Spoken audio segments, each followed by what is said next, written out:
Imagine crawling through pitch-black, hand-carved tunnels where the walls are so narrow you can feel the earth crushing against your chest. This wasn't a nightmare, it was the only way for World War II resistance fighters to survive.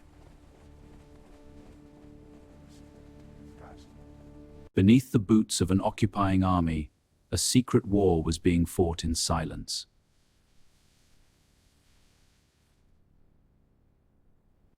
As Nazi forces occupied Europe, resistance groups turned to the underground for survival and rebellion.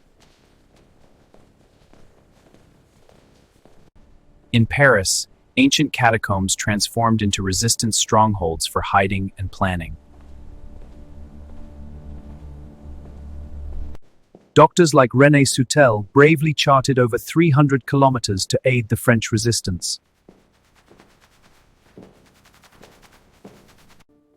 In Lyon, secret traboules, narrow alleys, helped evade Gestapo captures time and again. Polish Home Army used sewers during the Warsaw Uprising for vital movements.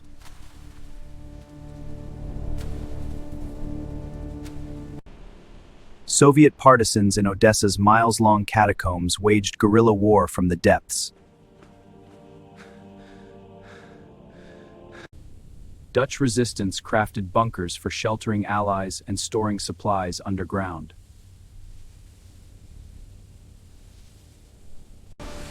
Heart-pounding labor, tunnels hand-carved in secrecy, often at night to avoid detection.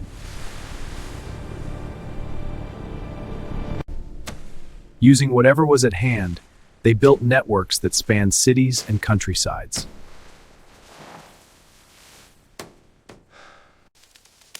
Ingenious vents ensured breathable air in these oxygen-starved hideouts.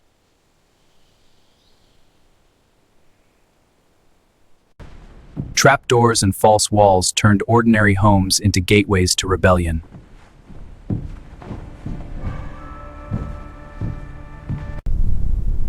Structural cunning prevented collapses in these fragile, damp sanctuaries. Life underground meant constant darkness, with whispers as the only sound.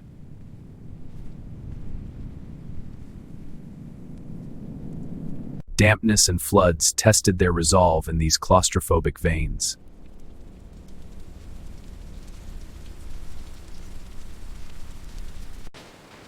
Tunnels housed printing presses for propaganda, fueling the silent fight.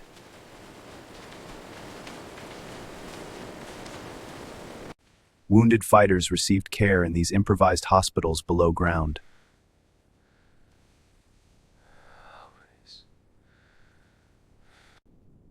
Smuggled weapons stored deep within sustained the resistance efforts.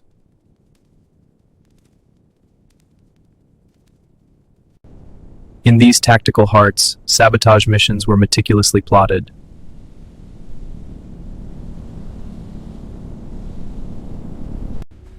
Couriers navigated the dark to deliver vital messages between cells.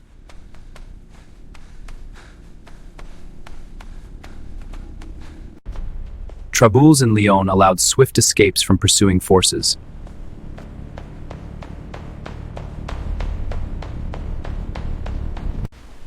In Warsaw's sewers, fighters moved troops and supplies undetected.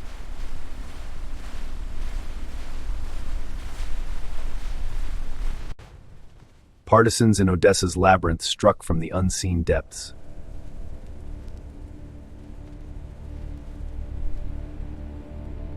Hidden in the shadows of a Dutch bunker, radio operators coordinated with the advancing Allied forces, their whispered transmissions a lifeline of intelligence and hope.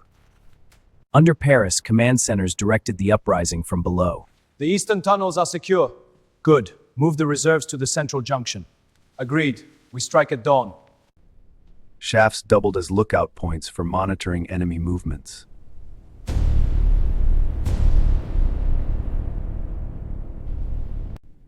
Traps turned tunnels into defensive strongholds against raids.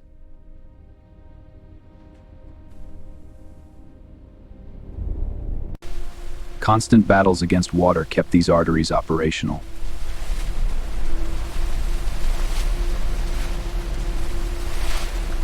the ever-present threat of cave-ins heightened every moment underground.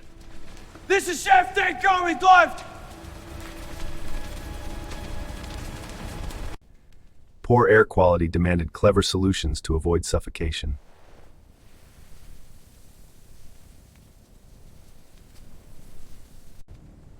One wrong sound could betray the entire network to occupiers.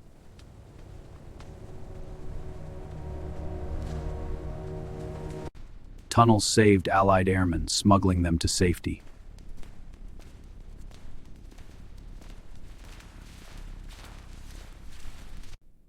Civilians found refuge, protected from roundups and raids.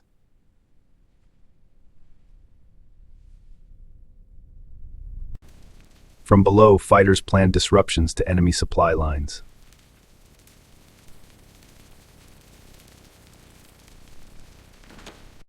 In 1944 Warsaw, sewers enabled the uprising's endurance.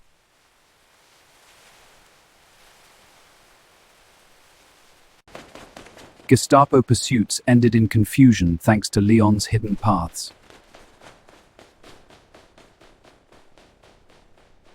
Catacombs in Odessa sustained prolonged resistance operations.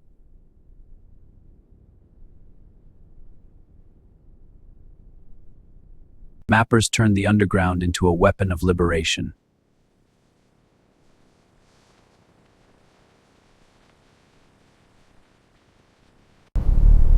These tunnels stand as testaments to human resilience against oppression.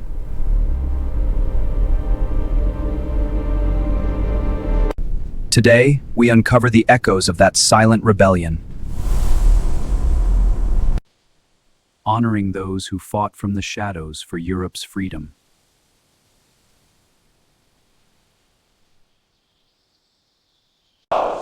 Their ingenuity proved victory often hides in the unseen.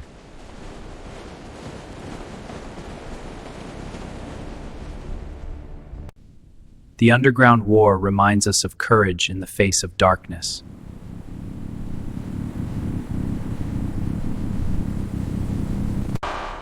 Warsaw's sewers symbolize unbreakable Polish spirit during the Uprising.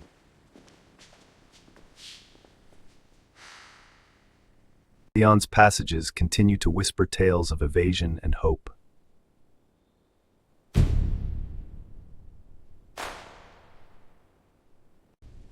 Odessa's labyrinth honors the partisans' enduring legacy.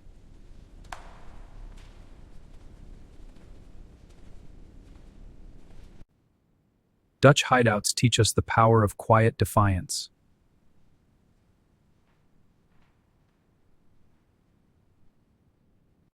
If these hidden stories gripped you, subscribe to the Dark Chronicle for more dark history unveiled. Like and notify for the next underground tale.